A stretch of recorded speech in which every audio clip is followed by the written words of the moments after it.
Ang salita ng Diyos ay inihalin tulad sa binhi o buto. Samantalang, ang mga tagapakinig naman ay inihalin tulad sa iba't ibang uri ng lupa. Tingnan po natin yung iba't ibang uri ng lupa, na iba't ibang uri din ng tagapakinig. Una, sa talatang 18, lupa sa daanan. Ito yung uri ng tagapakinig na hindi inuunawa ang kanyang pinapakinggan. At dahil dito, nakukuha ng kaaway yung salitang naitanim sa kanya. Ikalawa, sa talatang 20, mabatong lupa.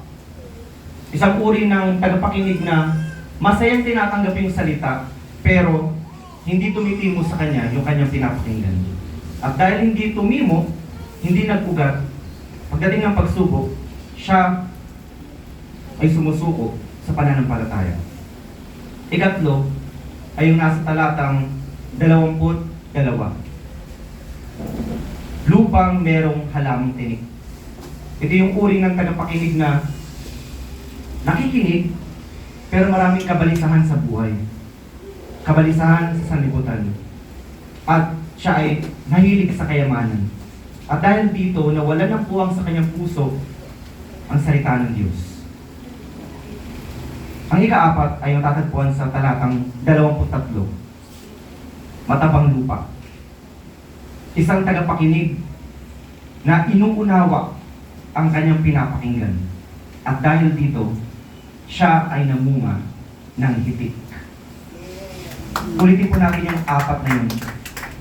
Una, nakikinig pero hindi inuunawa ang kanyang pinapakinggan. Pangalawa, masayang tinatanggap ang salita, pero hindi tumitimo sa kanyang puso. Pangatlo, nakikinig pero maraming kabalisahan sa isipan, kaya walang puwang ang salita ng Diyos sa kanyang puso. Pang-ika-4, nakikinig at inuunawa ang salita ng Diyos. Sa mga nabanggit na tagapakinig, alin ka dun? Nakakamangha itong talinhaga nito dahil ang tao ay inihambing sa lupa.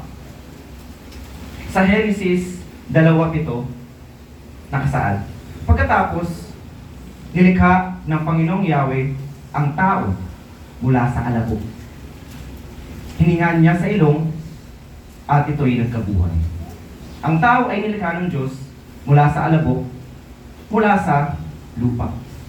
Kaya nga kahit anong gawin ng tao, maligo ka ng maligo, magpahid ka ng anumang produkto sa katawan mo, mangangamoy at mangangapoy, lupa ka pa rin.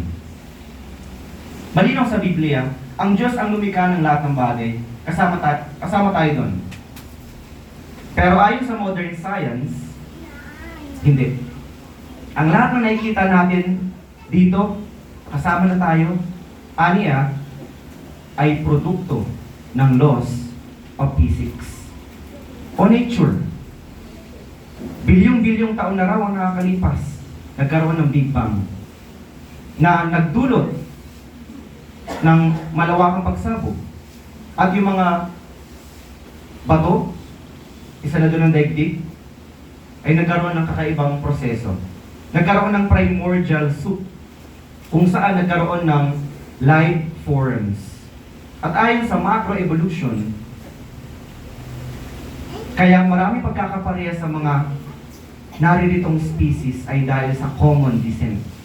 Common descent. Halimbawa ay ang aso at balyena. Meron daw itong common ancestors.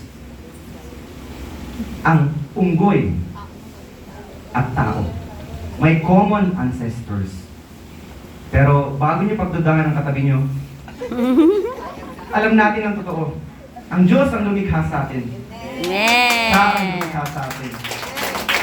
Hindi dahil sa common descent, kaya merong pagkakaparehas sa mga nilalang. Ito'y dahil sa common designer. Merong iisang lumalang, kaya may pagkakapare-parehas ang mga nilalang. Kung tayo ay nilikha, merong purpose, merong layunin. Kung walang lumikha sa atin, tayo ay isang aksidente lamang, produkto ng isang maliit na posibilidad na nangyari. Pero salamat sa Diyos, may gumawa sa atin. Meron tayong layunin. Mayroong layunin kung bakit narito tayo sa mundo ito.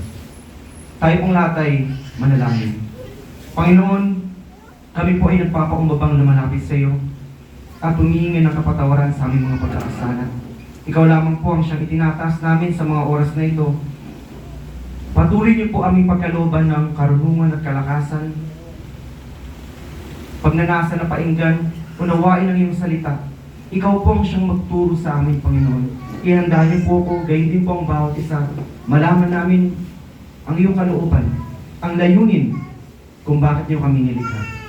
Sa iyo po ang lahat na papuri at pagsamba sa pangalan ni Jesus. Amen.